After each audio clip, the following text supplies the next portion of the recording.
unë besoj se ne duhet me patjetër të fillojmë prej shkollës fillore, të tutje edhe të mësojmë fëmijëve, nxënësve, të rinjve çka është inteligjenca artificiale, çka na sjell, cilat janë dobit, edhe të njëjtën kohë ana e errët, keq përdorimi i saj. Por nëse ne e fokusohemi te dobit, do të kemi material të mjaftueshëm që të diskutojmë sa shumë e ndihmon jetën e njeriu sot inteligjenca artificiale dhe zhvillimi i saj.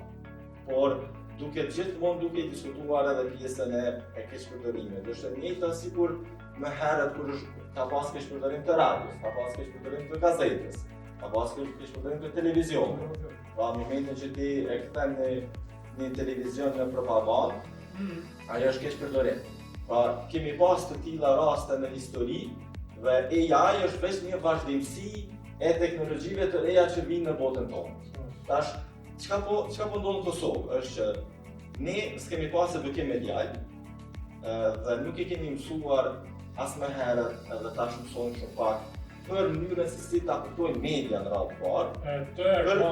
E pastaj është inteligjenca artificiale. Pra ne jemi më mbrapa, tash përderisa në vende më të zhvilluara, edukimi medial e kanë mirë të përfshirë në kurrikula shkollore, kalojnë në edukim mbi inteligjencën artificiale, ne vazhdojmë ta diskutojmë a duhet të ketë edukim medial në shkollat tona.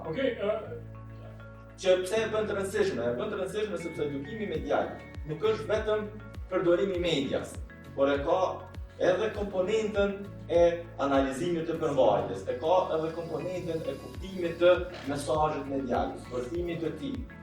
Plus pastaj që ne jemi prodhues sot në media, në media sociale, fjala vjen. Unë në disa trajnime, por edhe me studentë, e përdori shpesh edhe them që çka ka qenë prodhimi juaj i fundit të përmbajtjes mediale. Edhe në shumë raste, vetëm shohin habitën, sepse ata nuk e kuptojnë që edhe ajo fotografia në Instagram përmbajtje mediale është. Që ti e poston. Edhe që e vici gjyshën në javë pensionimin më rregull.